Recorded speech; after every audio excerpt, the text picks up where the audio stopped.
Olá pessoal, sejam mais uma vez bem-vindas e bem-vindos aos nossos encontros sobre reflexões neurocientíficas, de psicologia evolucionista, de psicobiologia, enfim, do nosso estudo sobre o livro-texto Tábula Rasa, Negação Contemporânea da Natureza Humana, do professor Steven Pinker. E hoje nós entramos na segunda parte do livro chamado Medo e Aversão. Esses sentimentos, segundo o professor Pinker, são um sentimento que todos os cientistas possuem quando falam, de uma natureza humana com princípios biológicos, como a gente tem colocado aqui. É óbvio que de 2004, quando a edição desse livro, para esses anos que se passaram agora, a gente vai percebendo que esse medo, essa aversão, alguns sentimentos e alguns ataques com relação às teorias melhoraram bastante, tá? A gente percebeu que houve um progresso bacana até nesses últimos 16 anos. Mas as ideias de reducionismo, de determinismo, e em alguns casos, como eu também já recebi de positivismo, no caso de defesas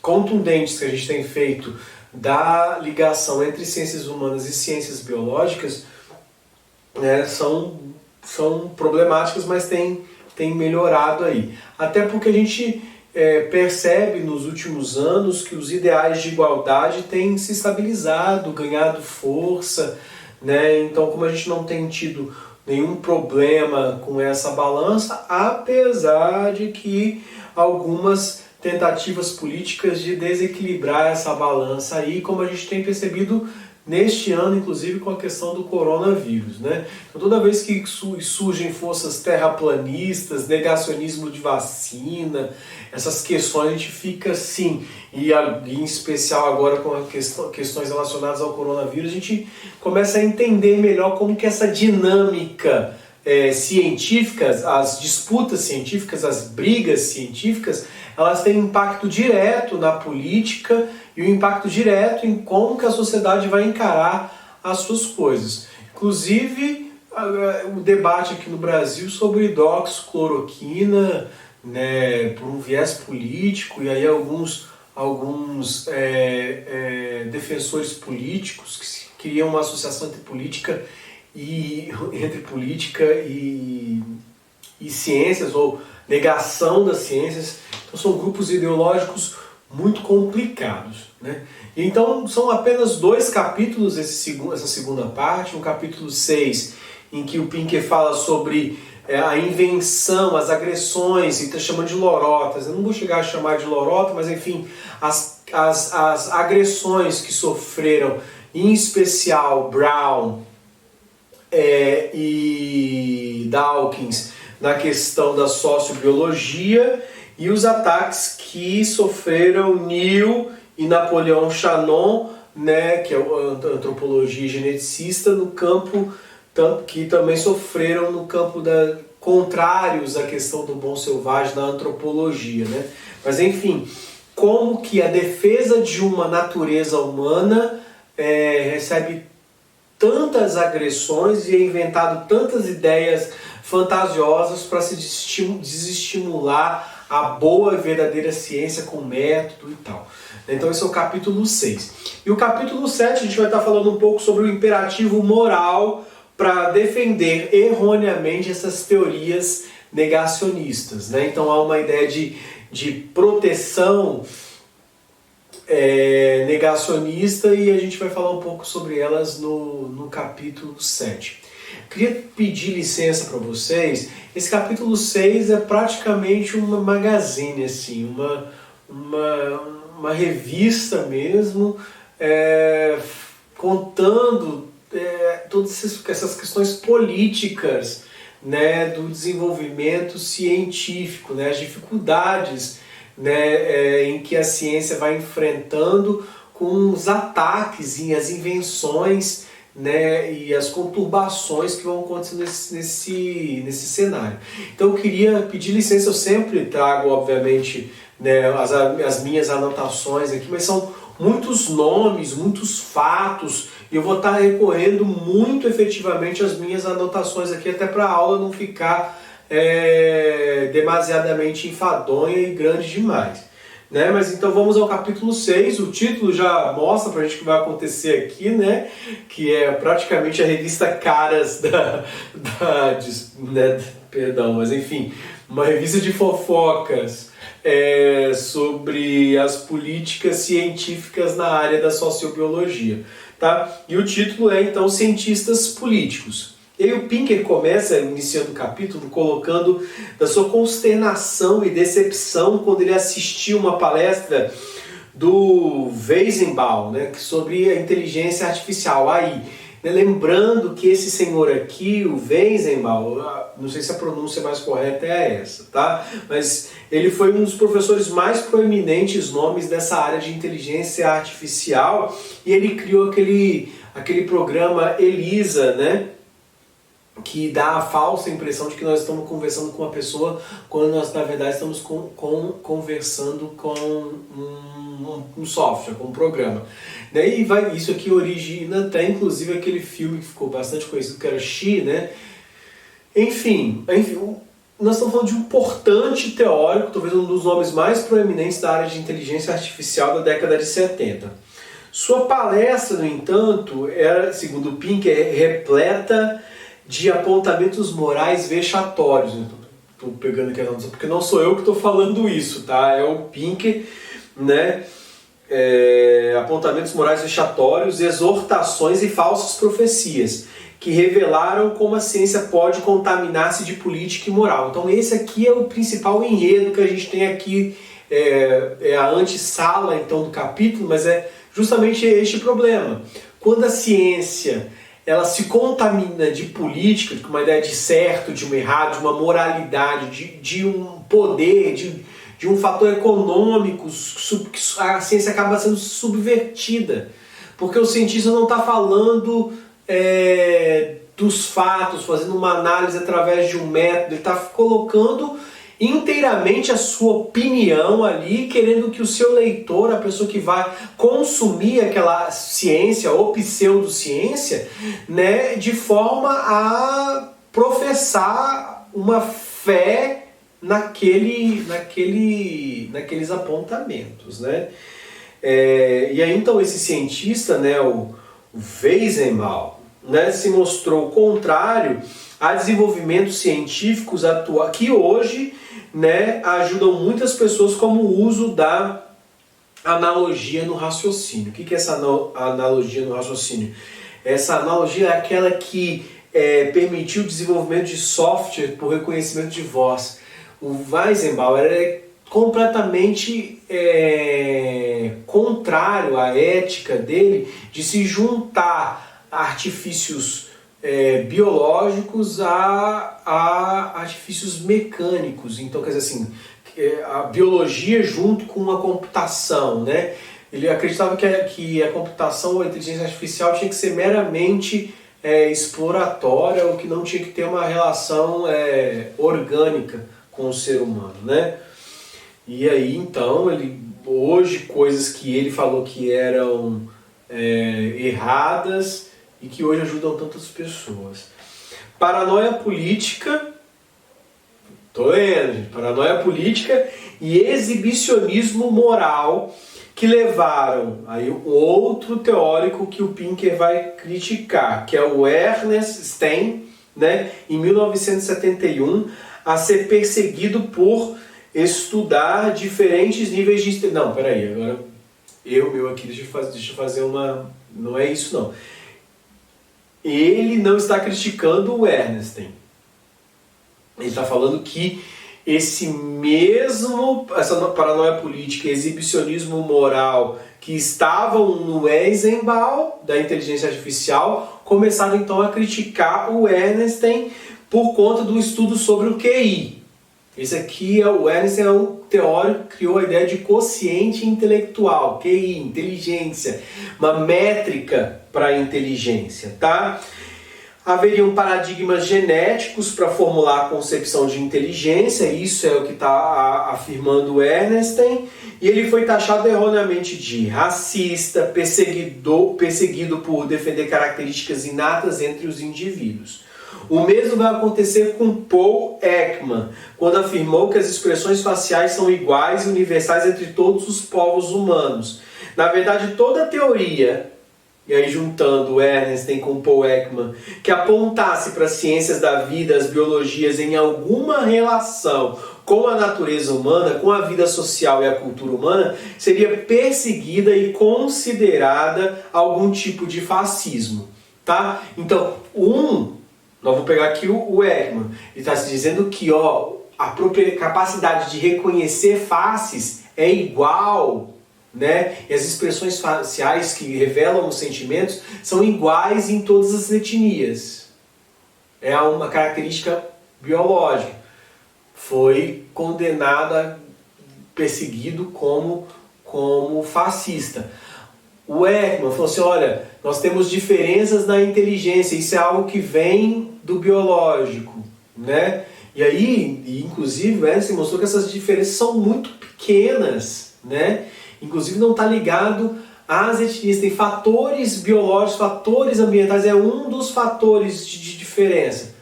Taxado também, perseguido, tá? O que acontece então é que em toda teoria que tentasse apontar uma ligação biológica com a vida social seria perseguido. A igualdade, ela não era entendida como um valor social e humano ou um direito a ser conquistado e defendido. Vamos pensar bem aqui, a igualdade não era entendida como um valor social e humano, ou como um direito a ser conquistado e defendido. Ela tinha que ser considerada algo do biológico. Essa é a grande questão aqui. A igualdade tem que ser para nós, não aquilo que faz todo mundo igualzinho. Não pode ser assim, nem para o entendimento social e cultural. A igualdade não é uma questão biológica. Que nós todos somos capazes do mesmo jeito, nós gostamos. Não, nós temos temperamentos diferentes. Nós temos, alguns são mais capazes numa área, outros em outra. Imagina se todo mundo fosse igual aqui. E o que a gente está querendo mostrar com a natureza humana é que nós temos as mesmas propriedades, mas nós temos diferenças que são advindas da biologia, tá? Então, fazia parte do humano e todos seríamos, então, irremediavelmente iguais. E as ciências da vida, então, né, errariam, né, estariam equivocadas se mostrassem que não. Tá? Estava instalada a guerra entre as ciências humanas, ciências da cultura, e as ciências da vida, as ciências biológicas. Numa arena sem sentido científico, mas pela disputa política. E a gente da psicologia já vê isso em diversas áreas. Eu acredito que todas as áreas tenham isso. Todas as áreas que eu passei na minha formação, a gente vê disputa científica. Por exemplo, na psicologia social, a gente já presenciou algumas guerras, embates interessantes. Né? Porque existe uma psicologia social psicológica e uma psicologia social sociológica. Uma psicologia social que tem um determinado manejo, uma aproximação com a estatística, e uma psicologia social que não tem uma aptidão a modelos matemáticos. E aí, eu já ouvi falar da galera que não gosta de matemática, falar que quem gostava de modelo estatístico não era psicologia social. Então, gente, a quem ganha com isso? Sempre tem alguém que vai publicar por conta disso, que tem um interesse num cargo político, que é vaidoso porque tem um nome relacionado com determinada coisa.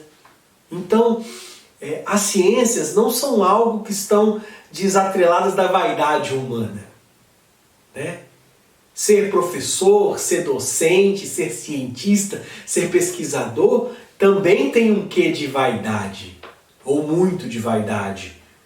Tem pessoas que vivem para colocar o seu nome em artigos e não estão bem interessadas em pesquisar determinada coisa ou outra coisa. Não se trata de elevar a ciência, mas elevar-se enquanto ciências. Elevar-se, promover-se, colocar o seu sobrenome, a sua assinatura em. Né? E é muito importante a gente saber disso, né? E pensar nisso, inclusive nos nossos cursos de graduação e pós-graduação, para a gente fazer uma interpretação correta do que a gente está estudando e por que a gente está estudando. Né? Então esse capítulo ele traz essas brigas justamente para mostrar que por conta de vaidades ou por conta de interesses outros, dados foram lidos de uma maneira completamente diferente e críticas foram construídas e perseguições políticas foram feitas para sujar nomes de adversários políticos no campo da ciência. Tá? Então, eu queria fazer um parênteses aqui, eu coloquei aqui nas minhas anotações, que Pinker usa na página 155 um conceito de Marx que eu não concordo. Tá? Ele coloca lá em xeque a assertiva de Marx de que as ideias dominantes de uma época não representariam as ideias da classe dominante. Eu já penso diferente, eu já acho que representa sim, eu concordo inteiramente com Marx. Eu acho que não importa se essa classe dominante ela é a classe dominante do ponto de vista econômico, como apontava Marx. Mas a nível de superestrutura, a nível ideológico, sim, sempre vai ter uma classe dominante. Essa classe dominante é aquela que estabelece as relações de produção no campo social. Mas no campo científico, a classe dominante é aquela que é o establish, que é o status quo científico. E toda ciência que tente falar algo avesso, anverso, antagônico, aquelas características científicas, vai ser rechaçado ou descredenciado. Então eu concordo com Marx. Tá? E aí, então, né, o Pinker vai colocar o primeiro grande ataque, né, o primeiro grande descredenciado. Ele coloca um pouco, né, mas ele cita o Einstein e cita o Ekman. Né? Agora, quando ele chega no Wilson, aí a coisa fica mais evidente. Tá? Nós estamos falando aqui de E.O. Wilson, né, que escreveu o livro Sociobiologia. Tá? Então, beleza. Sociobiologia foi escrito por Wilson em 1975. Tá? É uma síntese de vasta literatura sobre comportamento animal, analisando princípios evolutivos da comunicação, altruísmo, agressão, sexo e criação de prole em vários grupos taxonômicos de espécies animais que seriam mais sociabilizadas. Ele usa, a maioria das vezes, insetos, peixes e aves. Tá? E aí, no capítulo 27, o Wilson traz o Homo sapiens, apresentando universais desse Homo sapiens. E por isso eu sempre faço uma relação do sociobiologia do Wilson com a lista dos universais do Brown. Tá? Porque tem essa ideia ainda dos universais. Apesar do Brown ser muito mais ser posterior, e aí a lista é mais complexa do que obviamente a do Wilson. Né? Porque o Wilson, inclusive, tinha erros. Né? Por exemplo, a ideia de senso moral era apresentado como universal. Né? Podendo provir de uma natureza humana, esses universais, moldada pela seleção natural. Aí, bacana. Tá? Era a esperança de Wilson de unir a biologia com as ciências humanas. Algo que será melhor desenvolvido em outro livro do Wilson, que a gente também já citou aqui, que é o Consciência. Tá? Inclusive, ali falando de consciência, eu estava me referindo ao Brown. Não, na verdade, consciência é do Wilson. Tá? E aí vão ter várias críticas ao sociobiologia. Tá? A ideia de Salins, que era uma sociobiologia vulgar, e ele vai criar um livro só para debater e ser contra o Wilson, chamado O Uso e o Abuso da Biologia. Poxa, escrever um livro, negar, até aí está tudo normal, né? O lance foi o manifesto de Waddington. Contra ele e outros escritores escreveram um livro chamado Contra Sociobiologia, um manifesto político falando mal desse livro, fazendo acusações mais pesadas e sérias, inclusive acusando Wilson de eugenia e darwinismo social. Pinker aponta o erro de Wilson de considerar o raciocínio moral um possível universal, aí tudo bem. No entanto, em momento algum Wilson foi determinista, ou que alguém considerou que as sociedades humanas eram regidas por uma rígida fórmula genética, como Waddington estava falando. Wilson escreveu em Sociobiologia, abre aspas, há poucos indícios de solidificação hereditária do status. E ele foi acusado justamente de achar que as pessoas estariam presas em castas, determinadas por raça, sexo, classe e genoma individual. Vamos ler de novo? Há poucos indícios de solidificação hereditária do status. Então não há indícios de solidificação hereditária do status. Como é que ele vai ser acusado justamente de algo que ele está falando que não é? Tá? Mas não é justamente então o contrário para alguém que escreveu que as populações humanas, abre aspas, palavra do Wilson de novo, as populações humanas não diferem muito umas das outras geneticamente? Olha o que o Wilson está falando. As populações humanas não diferem umas das outras, não diferem muito umas das outras geneticamente. É claro que difere, né? A gente está falando justamente sobre isso no nosso curso, mas elas não diferem muito umas das outras. As pessoas não leram, de fato, o livro do Wilson, mas o manifesto do Waddington. E assim o Wilson foi alvo de acusações de racismo, sexismo, desigualdade, escravidão, foi considerado um defensor da escravidão, de genocídio, algo injusto e irresponsável, e foi atacado de diversas vezes. Eu não vou entrar em detalhes desses ataques, mas houve uma palestra do Wilson em que pegaram o microfone, começaram a levantar cartazes e chegou uma pessoa e começou a jogar um jarro de água na cabeça dele. Tá? Entre os cientistas do movimento dessa ciência radical aí, contrários, né, à sociobiologia, né, eles começaram a atacar todos os que estavam ali pensando junto com o Wilson. Tá? Travers foi atacado, e aí entre os atacantes, assim, enfim, as pessoas que vão fazer esses ataques vão estar o Gold, Leontin e o antropólogo Steve Rose e o psicólogo Leon Camus. Leon Camus vai escrever muito sobre educação de crianças, desenvolvimento humano. Inclusive a gente vai ver todos esses embates num capítulo específico sobre criação de crianças no final do livro, tá? Mas enfim, então esses são aqueles que vão atacar o Wilson, né? Gold, Leontin, Steve Rose e Leon Camus, tá?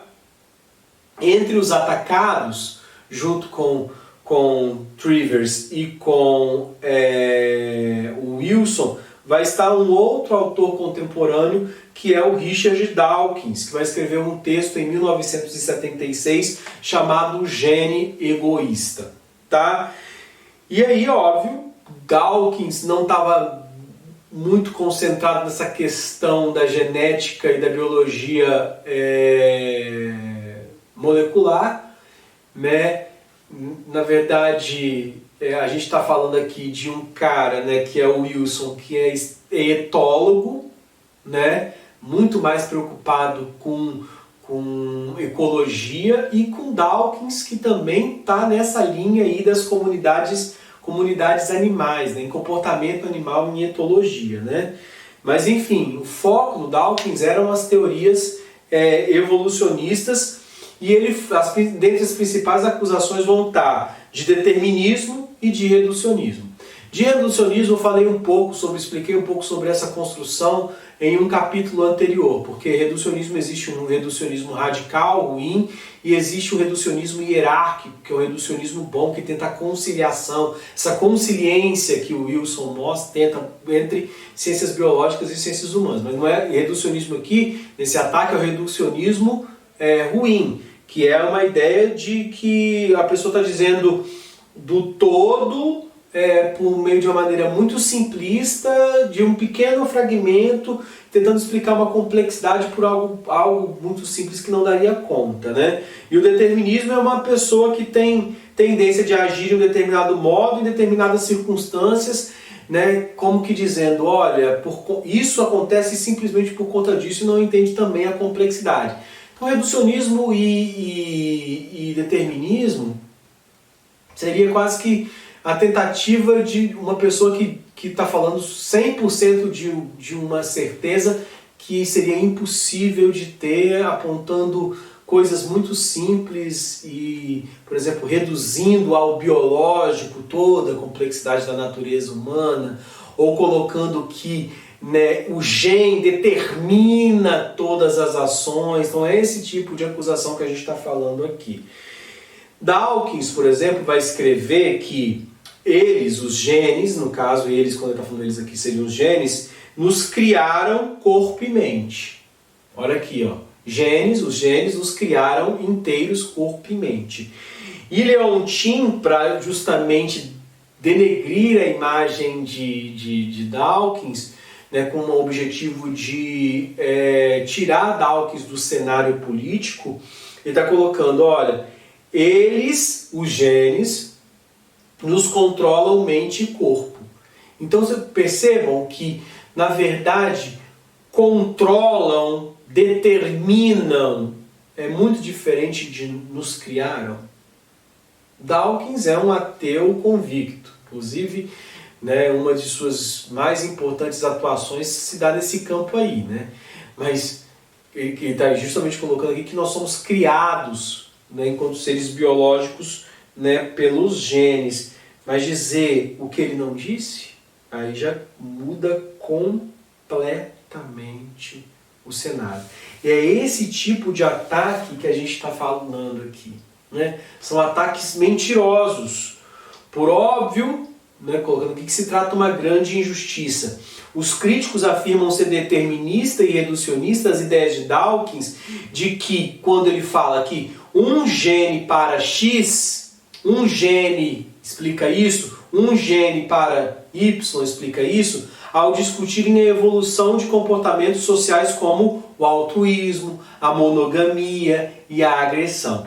O que Dawkins e a biologia evolucionista, na verdade, estão fazendo, colocam que um gene aumenta a probabilidade de um determinado comportamento, de um determinado ambiente, produzindo uma média que vai passar pela seleção natural. Então, não está se colocando que é 100%, está colocando assim, ó, quando se diz um gene para isso, diz assim, ó, este gene aumenta essa possibilidade de... Nós já vimos que existem genes definidos para determinadas áreas e que são fundamentais para que o comportamento seja definido, que já está mostrado isso, né?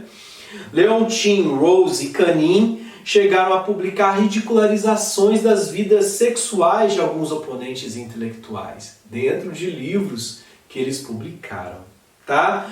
Então a gente percebe a loucura que o cenário científico se mistura aí com a ideia de negar uma evidência científica. Turner, Leslie Sponner e Patrick Tierney fizeram a mesma coisa para defenderem a teoria do bom selvagem. Então, eles criaram argumentos fantasiosos e muito injustos contra James Neal, que é fundador da moderna ciência da genética humana, e contra Napoleon Shannon, que foi um antropólogo que se dedicou para estudar os Yanomamis aqui na floresta amazônica por mais de 30 anos.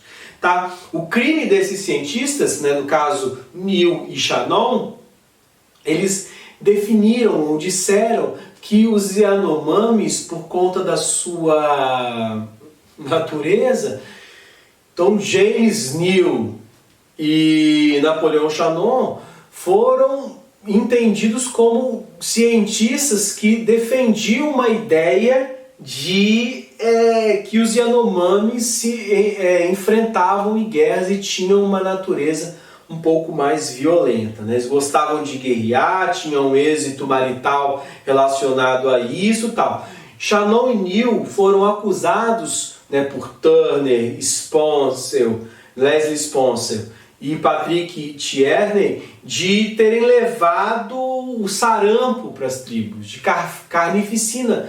E houveram várias evidências de que não aconteceu nada disso, mas inventaram, né, sensacionalizaram a questão, tá? Erroneamente, né?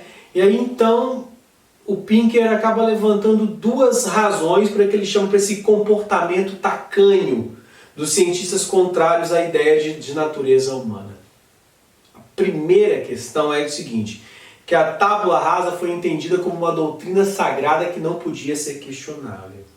E aí, para responder isso, eu pego uma citação da página 172, abre aspas.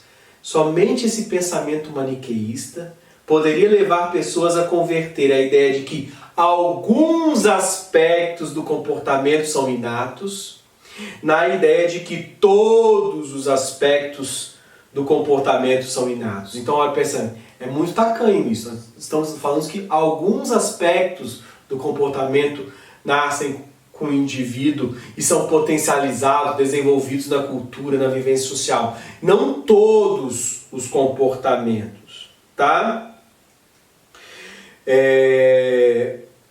Ou converter a proposição de que características genéticas influenciam os assuntos humanos na ideia de que elas determinam os assuntos humanos, fecham aspas. Também percebam como que é completamente diferente. O que a gente está colocando aqui é que a genética, ela influencia, né, os comportamentos humanos e não determinam os comportamentos humanos. Seria determinismo, obviamente, entender que a genética vai estar ali, pautando tudo o que vai ser feito como vai ser feito, tá? E aí a segunda razão, além desse entendimento de que a tábula rasa era uma doutrina sagrada que não podia ser questionada, né, é levantado um outro argumento que era uma armadilha moral que esses próprios cientistas acusadores entraram, tá? A existência de uma natureza humana, de existirem pequenas, mas intrínsecas diferenças entre os humanos, não implica em termos que pensar que as desigualdades sociais, as desigualdades econômicas são naturais. Muito pelo contrário. Reafirma que não precisamos ser iguais para optarmos pela igualdade. E ademais que nossa pluralidade nos potencializa enquanto espécie. Mesmo sabendo que essas diferenças são pequenas do ponto de vista genético e estas não se relacionam com as muitas diferenças sociais e econômicas. Já são palavras minhas aí, tá? Ter parte de nossos comportamentos sociais atrelados à nossa biologia não faz dos humanos animais violentos, maus, mas faz analisarmos nossos ímpetos e criar estratégias culturais mais sólidas no enfrentamento da violência e das desigualdades. Então é isso que estamos acreditando aqui, é isso que estamos defendendo aqui, né? Com esse texto nós estamos defendendo que nós temos que ser conscientes de nós mesmos, conhecermos melhor este humano, para criar inclusive as políticas culturais para darem resultado efetivo para estes ímpetos surgidos da natureza. É isso, gente. Nós findamos assim o capítulo 6 do nosso livro Tábula Rasa, Negação Contemporânea da Natureza Humana. E na próxima aula, então, vamos falar um pouquinho no capítulo 7, né? Pensando ainda esse medo e essa aversão, esses problemas de políticos da ordem científica entre biologia e cultura, entre natureza humana e tábula rasa. Um grande abraço a todas e todos e até!